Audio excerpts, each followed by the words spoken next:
사도신경으로 신앙 고백 드리시겠습니다. 전능하사 천지를 만드신 하나님 아버지를 내가 믿사오며 그 외아들 우리 주 예수 그리스도를 믿사오니 이는 성령으로 잉태하사 동정녀 마리아에게서 나시고 본디오 빌라도에게 고난을 받으사 십자가에 못 박혀 죽으시고 장사한 지 사흘 만에 죽은 자 가운데서 다시 살아나시며 하늘에 오르사 전능하신 하나님 우편에 앉아 계시다가 저리로서 산자와 죽은 자를 심판하러 오시리라. 성령을 믿사오며 거룩한 공회와 성도가 서로 교통하는 것과 죄를 사하여 주시는 것과 몸이 다히 사는 것과 영원히 사는 것을 믿사옵나이다. 아멘.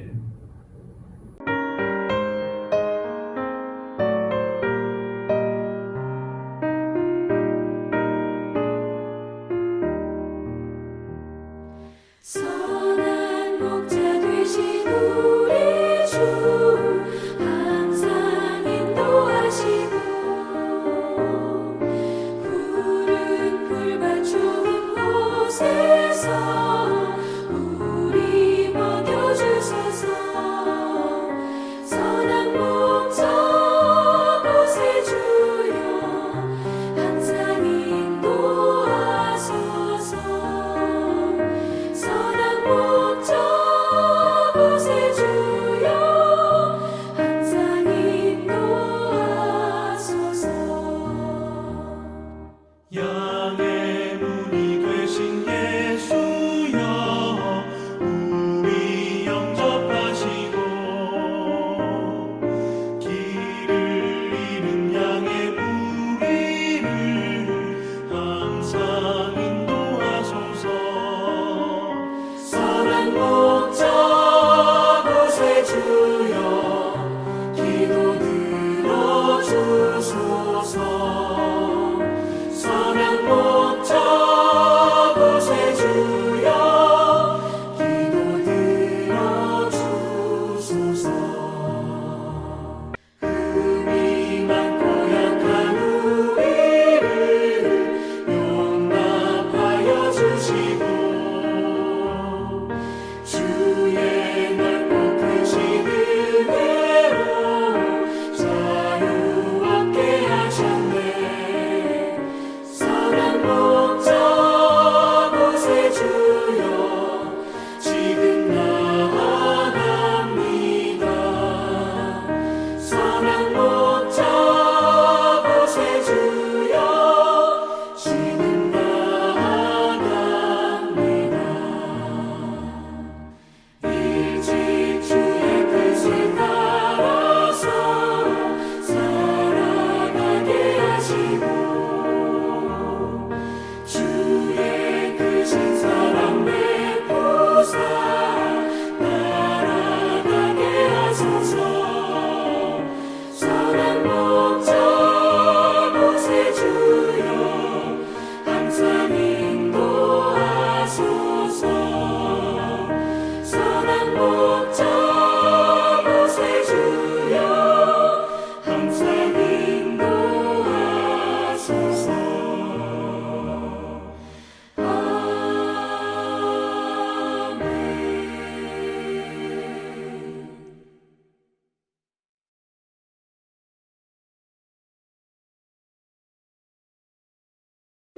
너는 서둘러 나가서 다투지 말라.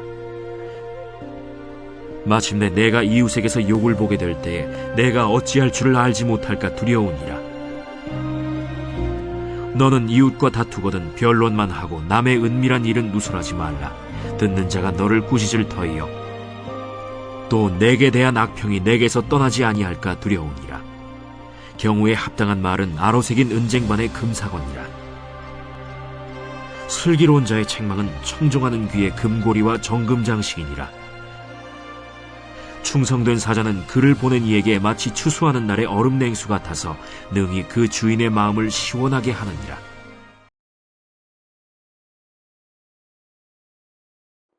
본문 13절을 보면 그 주인의 마음을 시원케 하느니라는 말씀이 있습니다. 또 아가서 2장 5절을 보면 너희는 건포도로 내 힘을 덮고 사과로 나를 시원케 하라고 했습니다. 맛있는 건포도처럼 사과처럼 시원한 사람이 되라는 것입니다. 고린도전서 16장 18절을 보면 바울 사도가 물질적으로 도움을 준 몇 사람을 거론하면서 저희가 나와 너희 마음을 시원케 하였으니 그러므로 너희는 이런 사람들을 알아주라고 그렇게 말했습니다. 이처럼 말로 또는 물질로 기도로 시원한 청량 음료 구실을 하는 사람이 있는가 하면 반면에 바닷가에서 바닷물을 끓여 놓은 것처럼 짜고 맛없는 사람도 있습니다. 그러면 사람을 시원케 하는 사람은 누구일까요? 오늘 본문을 중심으로 해서 시원케 하는 사람이라는 제목으로 함께 말씀을 나누려고 합니다. 첫째로 시원케 하는 사람은 다투지 않는 사람입니다. 8절에 보면 너희는 급거이 나가서 다투지 말라. 마침내 내가 이웃에게 욕을 보게 될 때에 내가 어찌할 줄을 알지 못할까 두려우니라 라고 했습니다. 우리들이 살아가는 삶의 현장에는 숱한 차이가 존재합니다. 물질적인 차이, 명예의 차이, 학벌의 차이, 이런저런 차이로 인하여 종종 다툼이 있을 수 있습니다. 그런데 그 다툼의 원인 중에 보면 가장 중요한 것이 말 한마디입니다. 이게 큰 싸움을 일으키는 것을 봅니다. 각각 다른 성격의 사람이기 때문에 같은 말도 하는 사람과 받는 사람이 다르기에 분명히 느끼는 것도 다릅니다. 이런 말이 있습니다. 가루는 칠수록 고와지고 말은 할수록 거칠어진다. 말이 언제나 문제입니다. 얼마 전에 부산에서 흉기로 친구를 살해한 50대 남성이 체포되었습니다. 두 사람은 친구였습니다.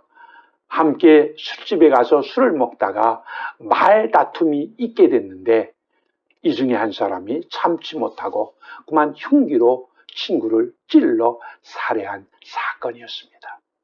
안타까운 일입니다. 조금만 참았으면 될 일인데 이런 때에 다투는 사람이 아니라 시원케 하는 사람으로 생각나는 사람이 되시기 바랍니다. 잠언 26장 21절을 보면 숯불에 숯을 더하는 것과 타는 불에 나무를 더하는 것 같이 다툼을 좋아하는 자는 시비를 일으키느니라 라고 말씀을 했고, 잠언 29장 22절에 보면 노하는 자는 다툼을 일으키고 분하여 하는 자는 범죄함이 많으니라고 했습니다.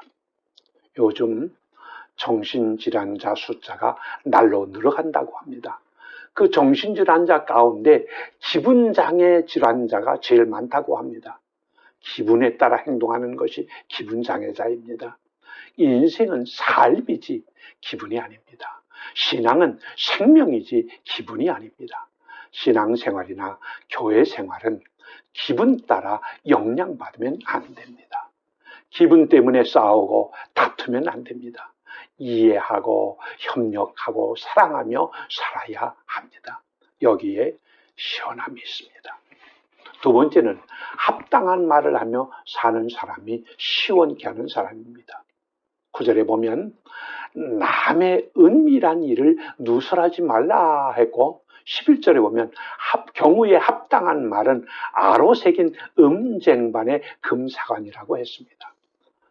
남의 은밀한 일을 누설한다는 것은 남의 비밀을 떠들어대는 입이 싼 사람이라는 뜻입니다. 그러므로 한마디 말을 할 때에도 두세 번 생각하고 말하는 습관이 필요합니다. 의미 없이 내뱉는 말이 상대방에는 지울 수 없는 상처가 되기도 하기 때문입니다. 말 한마디의 잘못을 갚기 위해서는 어떤 때는 자신의 전 재산을, 전 인격을 지불해야 할 수도 있다는 사실을 잊지 마시기 바랍니다. 다른 사람의 허물을 말없이 덮어주고 칭찬은 넉넉하게 해줄 수 있는 지혜를 가지고 살아가는 삶이 되어야 됩니다. 그리고 11절 교훈대로 합당한 말을 해야 됩니다. 때와 장소, 경우에 맞는 말입니다. 합당한 말입니다. 말이란 때와 장소와 억양에 따라 뜻이 달라지고 결과가 달라집니다. 합당한 말이란 격에 맞는 말, 그리고 사람을 격려하고 칭찬하는 말을 이야기하는 것입니다. 좋게 말해주는 사람, 말로 다른 사람의 기분을 좋게 해주는 사람, 한마디 말로 용기와 희망을 갖게 해주는 사람, 바로 이런 사람이 시원케 하는 사람입니다. 여름에 갈증으로 목이 탈 때 청량 음료수 같은 사람, 커피에 얼음 몇 조각 띄워 냉커피 맛을 가진 사람, 이 사람이 다툼을 멀리하고 화평을 가까이 하는 사람입니다. 고린도전서 16장 18절에 보면 저희가 나와 너희 마음을 시원케 하였으니 그러므로 너희는 이런 자들을 알아주라고 했습니다. 시원케 하였으니, 여기 시원케 하였다는 말은 원기를 회복하여 쉼을 얻는 것으로서 단순히 육체적인 쉼이나 회복보다는 영적인 위로와 기력을 말하는 것입니다. 또 알아주라, 진가를 충분히 인정하라, 정확하게 이해하고 도와주라는 뜻입니다. 시원케 하는 사람이라면 정말 귀한 분이지요. 분명 산소와도 같은 사람입니다. 다른 사람의 걱정을 덜어주고 마음을 시원케 해줄 수 있는 사람이라면 목회자와 모든 사람에게 인정받을 것이며, 이러한 성도들이 많은 교회에는 바로 낙원이 될 것입니다. 제가 여러분에게 물어봅니다. 여러분은 자신이 속해 있는 공동체에서 다른 사람으로부터 기다려지는 사람입니까? 아니면 거부감을 주는 사람입니까? 혹 별 관심의 대상이 되지 못하는 사람입니까? 어떤 위치에 있는 사람입니까? 분명한 것은 기다려지는 사람, 내가 속한 공동체의 회원을 시원케 하는 사람으로 살아가기를 축원합니다. 에밀 다키슨의 헛되지 않으리라는 아름다운 시가 있기에 한 구절을 소개합니다. 만일 내가 한 사람의 상심을 건져낼 수 있다면 내가 사는 것은 헛되지 않으리. 만일 내가 한 사람의 괴로움을 덜어줄 수 있고 그 고통을 시원하게 해줄 수 있다면, 한 마리의 허덕이는 안락새를 구하여 그 둥지 속으로 돌려보내줄 수 있다면 내가 사는 삶은 헛되지 않으리. 사랑하는 성도 여러분, 조금이라도 좋습니다. 내가 사랑해 줄 수 있고 또한 나로 인해 다른 사람에게 시원함을 줄 수 있다면 비로소 내 삶이 헛되지 않은 것입니다. 예수 그리스도를 믿는 성도들은 항상 유쾌하고 시원함을 제공해 주는 삶을 살아야 하지 않겠습니까? 내가 사람을 사랑할 수 있고 나로 인하여 다른 사람을 시원함을 줄 수 있다면 그 삶이 얼마나 가치 있는 삶이겠습니까? 그런데 우리 주변을 보면 이런 사람들이 있습니다. 그것은 첫째는 만나면 만날수록 더 만나보고 싶은 기분 좋은 사람이 있습니다. 이런 사람과는 헤어지면 아쉬워서 날마다 전화통을 잡고 있게 마련입니다. 그런가 하면 반면에 만나도 좋고 안 만나도 좋은 사람이 있습니다. 이 사람은 있으면 만나고 없으면 별로 만나고 싶은 마음이 들지 않아서 전화 한 통화도 하지 않는 사람입니다. 그런가 하면 세 번째는 함께 있으면 답답하고 안 보면 오히려 더 좋은 사람이 있는데 이런 사람을 만나면 공연히 스트레스만 받게 되고 전화가 걸려오는 것조차도 부담스러워집니다. 성도의 삶이란 상대방을 시원케 하는 삶이어야지 성도 간에 불화가 생기고 다툼이 생기고 성도 간에 마음을 무겁게 또 상하게 한다면 이는 바람직한 성도의 삶이 아닐 것입니다. 왜냐하면 성도들은 다툼이 있는 곳에 평화를, 외로움이 있는 곳에 위로를, 미움이 있는 곳에 사랑을 심어야 하기 때문입니다. 그런가 하면 세 번째로 시원케 하는 사람은 충성된 사람입니다. 13절을 보면 충성된 사자는 그를 보낸 이에게 마치 추수하는 날에 얼음 냉수 같아서 능히 그 주인의 마음을 시원케 하느니라고 했습니다. 주인이 하라고 맡긴 일을 충성되게 잘하는 사람은 더운 여름날에 시원한 얼음 냉수 같다는 것입니다. 사무엘하 23장 15절 이하에 보면 이런 말씀이 있습니다. 베들레헴 성문 곁 우물물을 누가 나로 마시게 할꼬. 이 말은 다윗이 한 말인데 지금 이스라엘과 블레셋이 전쟁 중인데 베들레헴은 블레셋이 점령하고 있었습니다. 목이 마른 다윗이 베들레헴을 바라보면서 혼잣말로 중얼거렸습니다. 이럴 때 베들레헴 성문 곁 우물물을 누가 나로 마시게 할꼬. 그런데 이 말을 옆에 있던 세 용사가 들었습니다. 이 세 용사는 블레셋 군대를 뚫고 들어갔습니다. 그리고는 성문 곁에 있는 다윗이 옛날에 마시던 우물물을 길어가지고 왔습니다. 그리고 다윗 왕에게 드렸습니다. 왕께서 베들레헴 성문 곁 우물물을 마시고 싶어 하신다고 하셨지요. 우리가 적진을 뚫고 들어가서 샘물을 길어왔습니다. 다윗은 그 물을 받아 들었습니다. 이렇게 충성스러운 군사들이 있다는 것이 자랑스러웠습니다. 그래서 그는 그 물을 가지고 하나님 앞에 나아갔습니다. 그리고 하나님께 부어드리면서 이렇게 이야기를 합니다. 여호와여, 내가 결단코 이런 일을 하지 아니하리이다. 이는 생명을 돌아보지 아니한 사람들의 피니이다. 여러분, 이런 충성된 용사의 말로 마치 추수하는 날에 얼음 냉수 같아서 능히 그 주인의 마음을 시원케 하지 않겠습니까? 충성이라는 말에는 생명을 들기까지 헌신한다는 의미가 포함되어 있습니다. 요한계시록 2장 10절에 보면 주님이 이렇게 말씀합니다. 내가 죽도록 충성하라. 그리하면 생명의 면류관을 네게 주리라. 생명을 들기까지 하나님께 충성하는 자에게 그가 드린 그 생명의 대가로 주님께서 생명의 면류관을 주시겠다고 약속하신 말씀입니다.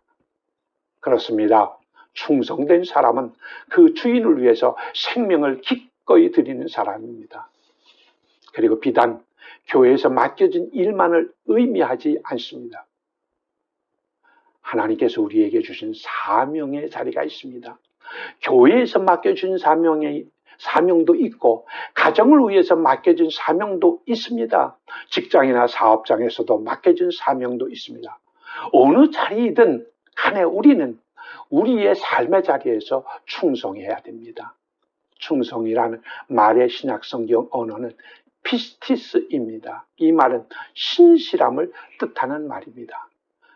이 말은 또 믿는 자를 의미하기도 합니다. 우리가 흔히 신앙인을 가리켜 믿는 사람이라고 합니다. 믿는 사람이란 무엇을 말하는 것입니까? 믿는 사람이라는 말은 예수님을 나의 구주로 믿는 사람이라는 뜻이지만 한 걸음 더 나아가 더 근본적인 뜻은 하나님 앞에 신실한 사람이라는 뜻입니다. 우리가 세상 사람들에게 믿는 자라고 자부하기 위해서는 신실한 삶을 살아야 합니다. 하나님과 사람들에게 신실해야 합니다. 한 번 약속은 내가 손해를 본다고 하더라도 반드시 지켜야 합니다. 사람들이 나를 보면서 저 사람은 믿을만해 라고 말해줄 수 있는 사람이 되어야 그게 믿는 사람이라고 할 수 있습니다. 충성된 사람은 오늘 내게 주어진 일에 최선을 다하는 사람입니다. 하나님께서 내게 주신 삶의 현장에서 대충대충 사는 사람은 결코 충성된 사람이라고 할 수 없습니다.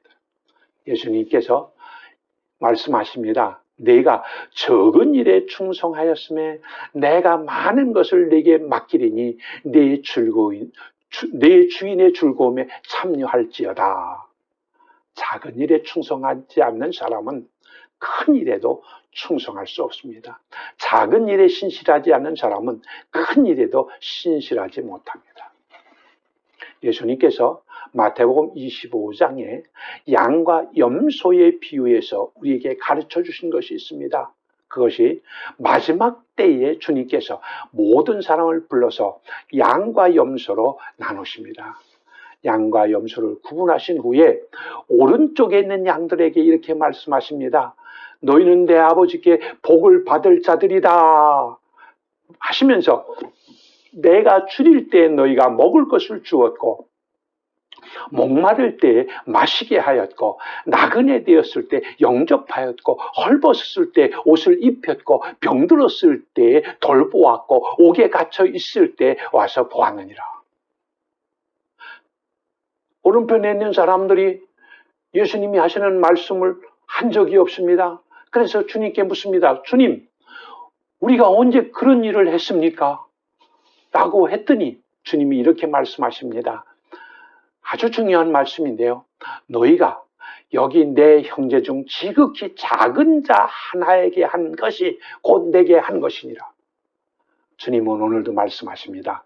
이 지극히 작은 자 하나에게 한 것이 내게 한 것이라고. 반대로 지극히 작은 자 하나에게 하지 않은 것이 곧 내게 하지 않은 것이다. 지극히 작은 일 하나를 어떻게 처리하느냐 한 바로 그것이 지극히 큰 일을 어떻게 처리했느냐 하는 것과 조금도 다르지 않다는 것입니다. 여러분, 그렇습니다.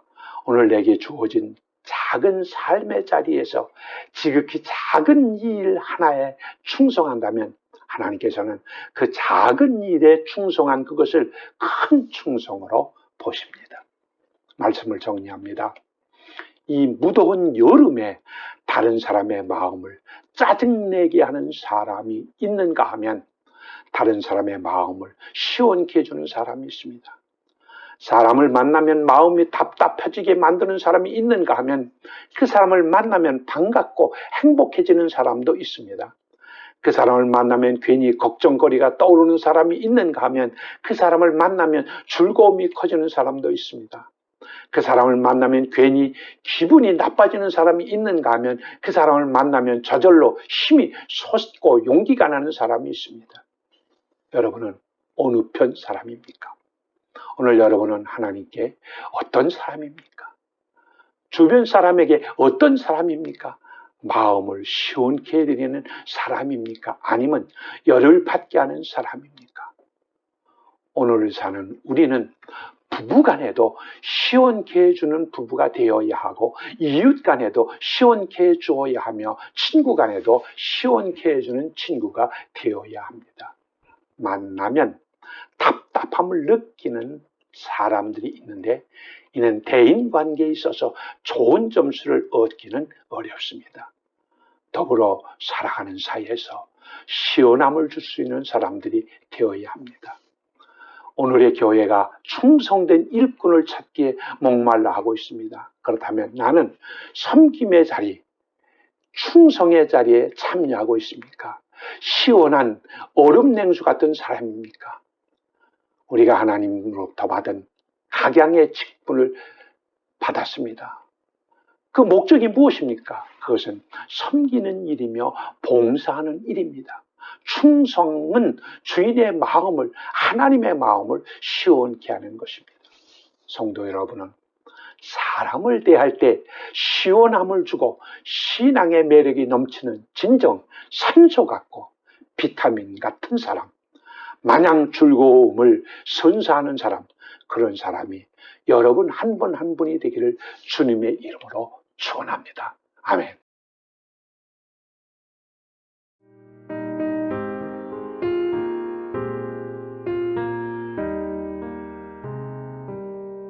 주님 주신 화평 믿음 얻기 위해 너는 정성껏 기도했나. 주의 제단 앞에 모두